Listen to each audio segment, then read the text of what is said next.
2025 में वैश्विक रणनीतिक सामरिक परिदृश्य में उत्तर कोरिया और इजराइल की सैन्य ताकत का तुलनात्मक मूल्यांकन न केवल दो राष्ट्रों की क्षमता को दर्शाता है, बल्कि यह भी उजागर करता है कि उन्नत तकनीक, परमाणु हथियार, रॉकेट प्रणाली, इलेक्ट्रॉनिक युद्ध और साइबर क्षमता किस तरह भविष्य के युद्धों का स्वरूप तैयार कर सकते हैं। इन दोनों देशों की ताकत को कई स्तरों पर जांचना जरूरी है। परमाणु क्षमता, missile range, cruise missile, ballistic missile, air defence, air force, नौसेना, साइबर और इलेक्ट्रॉनिक युद्ध, आर्टिलरी, सैनिक शक्ति, घरेलू रक्षा उद्योग और रणनीतिक गठबंधन आदि। शुरुआत करते हैं परमाणु क्षमता से, जहां उत्तर कोरिया अनुमानित रूप से 60 से 70 परमाणु वॉरहेड तक पहुंच चुका है और वो इंटीग्रेटेड परमाणु स्ट्राइक डॉक्ट्रिन पर काम कर रहा है, जबकि इजराइल ने अभी तक कभी आधिकारिक तौर पर परमाणु शक्ति की पुष्टि नहीं की है, लेकिन माना जाता है कि वह 80 से 90 हथियार तक की क्षमता रखता है। साथ ही दोनों देशों ने परमाणु वेपन को निर्देशित मिसाइलों पर तैनात करने की क्षमता विकसित की है। अब आते हैं मिसाइल क्षमताओं पर। उत्तर कोरिया की सबसे चर्चित बैलिस्टिक मिसाइलें हवासोंग 15 और एसएलबीएम हवासोंग 14, जो 3 स्टेज्ड आईसीबीएम है, 15,000 किलोमीटर से अधिक दूरी तक मार कर सकते हैं और संभावित रूप से संयुक्त राज्य, जापान और यूरोप तक पहुंच सकते हैं। ऐसे में इजराइल की द्रुत कार्रवाई, बैलिस्टिक मिसाइल रक्षा प्रणाली एरो 3 और डेविड्स स्लिंग बहुत उन्नत है। उनका ट्रैक रिकॉर्ड यह दिखाता है कि इजराइल अपनी सीमाओं पर 100% गोली रक्षा स्क्वाड स्थापित कर चुका है, जो इस्लामी रडार ब्लिचिंग या सैचुरेशन अटैक स्थितियों में भी प्रभावी होते हैं। एयरफोर्स की क्षमता देखें तो इजराइल ने लॉकहीड मार्टिन F-35I अडीर की एक स्क्वाड तैयार की है, जो आज सबसे स्टील्थ तकनीक वाला लड़ाकू विमान है और यह नेटवर्क सेंट्रिक युद्ध प्रणाली से जुड़ा हुआ है, जबकि उत्तर कोरिया के पास विस्तृत F-16 या 5th जनरेशन की इतनी क्षमता नहीं, लेकिन उसने MiG-29-20 विमानों के साथ साथ घरेलू विनिर्माण वाले कुमसोंग 2 एडाप्टेड जेट ड्रोन विकसित किए हैं, जो स्वायत्त मिशनों के लिए उपयोगी हैं।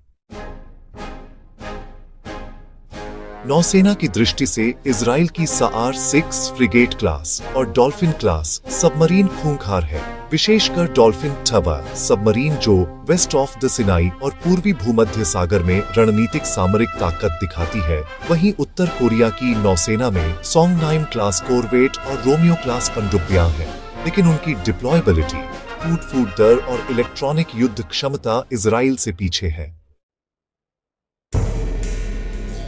साइबर और इलेक्ट्रॉनिक युद्ध में उत्तर कोरिया की शक्तिशाली रिकॉनेसेंस जनरल ब्यूरो और ब्यूरो 121 नामक हैकिंग यूनिट सक्रिय है, जिन्होंने दक्षिण कोरिया, जापान और अमेरिका पर सफल हमले किए।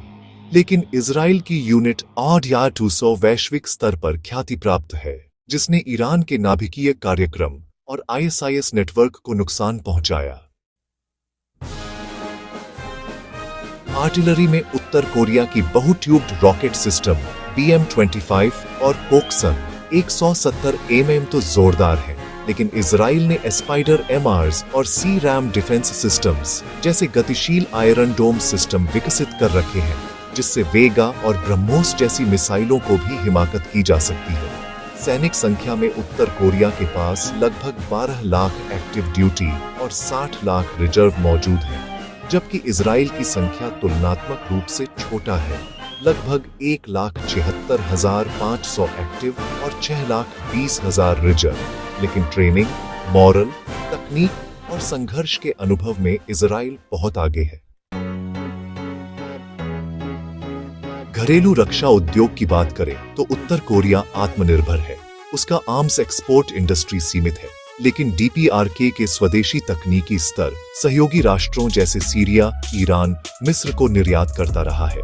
वहीं इजराइल का रक्षा उद्योग एल्बिट सिस्टम्स, राफेल, IAI जैसे उन्नत सिस्टम्स तैयार करते हैं, जैसे spike ATGM, iron dome, trophy APS, spike ER, Delilah cruise missile, Barak SAM, green pine radar आदि। रणनीतिक गठबंधनों में इजराइल को अमेरिका से अत्यधिक समर्थन मिलता है। एनुअल मिलिट्री असिस्टेंस लगभग $3.8 बिलियन 2025-25 तक पहुंच चुका है, जबकि उत्तर कोरिया चीन और रूस जैसे समर्थकों से तकनीकी सहयोग प्राप्त करता है, परंतु वे समर्थन अक्सर रणनीतिक प्रयोग, परीक्षण और निरीक्षण तक सीमित रहते हैं। संयुक्त राष्ट्र प्रतिबंधों से घिरा DPRK आर्थिक रूप से कमजोर है। वहीं इजराइल यूएस के द्वारा प्रदान किए गए FMS उपकरणों, झटपट पुर्जों, तकनीकी अपडेट, एयरक्राफ्ट में सहाय उन्नयन और ISR साझा पहुंच प्राप्त करता है। अब आते हैं रणनीतिक दृष्टिकोण। उत्तर कोरिया अपनी परमाणु और मिसाइल शक्ति को डिटरेंस पर्पस से उपयोग करता है, जिससे दक्षिण कोरिया व अमेरिका को तनाव में रखा जा सके, जबकि इजराइल मध्य पूर्व में अपने अस्तित्व की रक्षा के लिए तकनीकी श्रेष्ठता बनाए रखता है। उसकी उत्तरी सीमा पर लेबनान और सीरिया, दक्षिण पश्चिम पर ईरान समर्थित गहाजा बल अत्यधिक खतरनाक है। इसलिए इजराइल अग्रिम रडार, मिसाइल डिफेंस, ड्रोन और साइबर छिपाए रखता है। 2025 में उत्तर कोरिया ने 140 किलोमीटर की दूरी वाली Hwang-19 SLBM लॉन्चिंग मिसाइल का सफल परीक्षण किया, जिसने वैश्विक परमाणु संतुलन में हलचल पैदा की। जवाब में इजराइल और अमेरिका ने पैसिफिक स्पेस कमांड समन्वय से इस्कांडर-E रडार और THAAD हेल्थ चेक बढ़ाया है। उत्तर कोरिया ने महीने जमा ड्रोन गतिविधि को समुद्र और भूमि दोनों पर बढ़ा दिया है, लेकिन इजराइल की ट्रैक एंड कंट्रोल और इलेक्ट्रॉनिक वॉरफेयर कैपेबिलिटीज उन्हें त्वरित रिस्पॉन्स में सक्षम बनाती है। इन सभी पहलुओं को देखकर यह स्पष्ट है कि इजराइल तकनीकी रूप से अधिक पिछड़ा देश उत्तर कोरिया से बेहतर स्थिति में है। उसके पास अंतर्राष्ट्रीय गठबंधन, तकनीकी नवाचार, परमाणु डिटरेंशियल बेल्ट और वैश्विक सैन्य समर्थन है, परंतु उत्तर कोरिया की संख्यात्मक शक्ति, आत्मनिर्भर परमाणु शक्ति, बैलिस्टिक एस-200 और नया चाचोन 1 KRBP तन्यम भावी प्रक्षेप्य उत्तर को कोरियाई प्रायद्वीप और जापान को प्रणालीगत रूप से हानि पहुंचा सकते हैं। 2025 की वैश्विक राजनीति में अगर उत्तर कोरिया और इजराइल कभी सीधे टकराते हैं, तो यह इजराइल उत्तर कोरिया संघर्ष वाकई बेहद खतरनाक हो सकता है। लेकिन ऐतिहासिक रूप से देखें तो ये दोनों देश एक दूसरे से भौगोलिक रूप से हजारों मील दूर हैं, तो प्रत्यक्ष टकराव की संभावना लगभग न के बराबर है। हालांकि अगर उत्तर कोरिया कभी दक्षिण कोरिया या जापान पर परमाणु खतरा दिखाता है और इजराइल की तरफ से ईरान या गहाजा में उन्नत तकनीकी विरोध की प्रतिक्रिया होती है, तो ऐसी परिस्थितियों में वैश्विक तनाव बढ़ सकता है और परमाणु खतरे की संभावना को पूरी तरह से नकारा नहीं जा सकता। अंततः टेक्निकल, स्ट्रैटेजिक और जियोपॉलिटिकल तुलना यही बताती है कि 2025 तक इजराइल उत्तर कोरिया के मुकाबले सैन्य और तकनीकी रूप से काफी आगे है। वहीं दूसरी ओर उत्तर कोरिया परमाणु डिटरेंस, मिसाइल शक्ति और संख्या बल के मामले में कुछ क्षेत्रों में इजराइल के लिए रोल मॉडल की तरह है। लेकिन अगर कभी सीधे मुकाबले की स्थिति आती है, तो इजराइल को अमेरिकी और अंतर्राष्ट्रीय सहयोग के चलते साफ तौर पर बढ़त हासिल होगी। इजराइल की रणनीति मुख्य रूप से परमाणु अवरुद्ध F-35 आधारित त्रिकोणु रक्षा ढांचे पर टिकी हुई है, जबकि उत्तर कोरिया की रणनीति मानसिक दबाव, परमाणु ब्लैकमेल और क्षेत्रीय विस्फोटशील प्रतिक्रियाओं पर आधारित है। इस विरोधाभास और संतुलन के बीच निष्कर्ष ये निकलता है कि भविष्य में भी इजराइल तकनीक और गठबंधनों से लैस रहते हुए सीधे टकराव की स्थिति में उत्तर कोरिया के मुकाबले बेहतर स्थिति में रहेगा।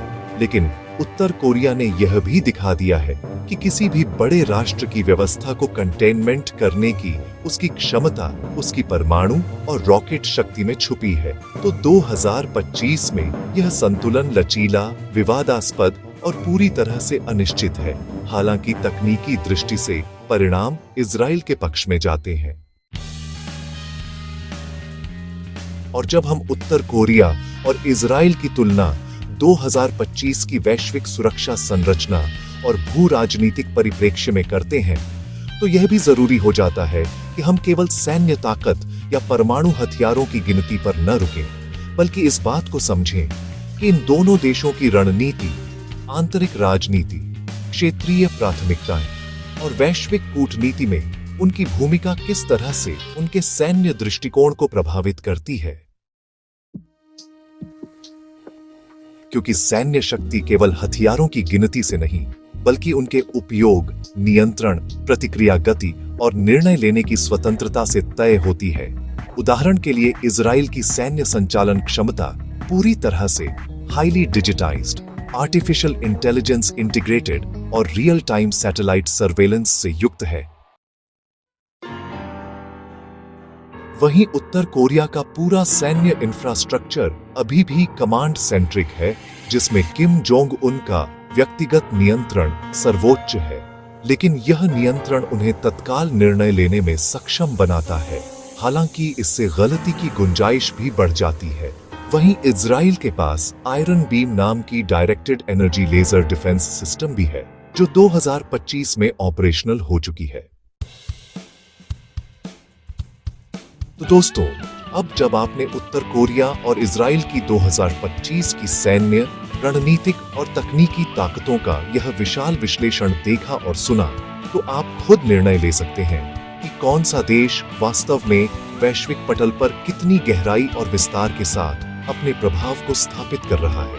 क्योंकि आज की जंग सिर्फ बंदूकों और टैंकों की नहीं है, बल्कि data, satellite, artificial intelligence, cyber युद्ध और वैश्विक गठबंधनों की हो चुकी है। जहां एक तरफ उत्तर कोरिया अपनी मिसाइलों, परमाणु हथियारों और अप्रत्याशित रणनीतियों के माध्यम से भय की राजनीति कर रहा है, वहीं दूसरी ओर इजराइल अपनी ठोस तकनीकी प्रगति, त्वरित प्रतिक्रिया प्रणाली, अंतर्राष्ट्रीय समर्थन और सुरक्षित सीमाओं के कारण ज्यादा स्थिर, सक्रिय और प्रभावशाली देश बन चुका है। लेकिन इस पूरे विश्लेषण के बाद अब बारी आपकी है।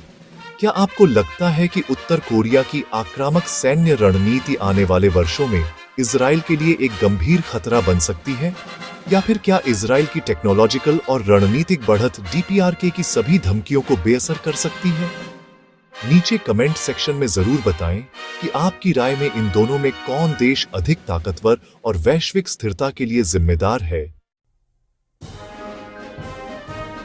और अगर आपको यह वीडियो जानकारीपूर्ण, विस्तारपूर्ण और रणनीतिक रूप से उपयोगी लगा हो, तो इसे अभी लाइक कीजिए, अपने दोस्तों और डिफेंस में रुचि रखने वाले सभी लोगों के साथ शेयर कीजिए, और सबसे जरूरी बात, हमारे चैनल को सब्सक्राइब करना बिल्कुल ना भूलें, क्योंकि इसी तरह के और भी गहरे, रिसर्च बेस्ड, तुलना प्रधान और रोचक मिलिट्री और जियोपॉलिटिक्स विषयों पर हम हर हफ्ते लेकर आते हैं एक नया वीडियो।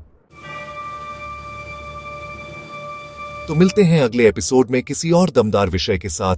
तब तक के लिए सुरक्षित रहिए, जागरूक रहिए और भारत के साथ साथ दुनिया की सामरिक राजनीति को समझते रहिए। जय हिंद।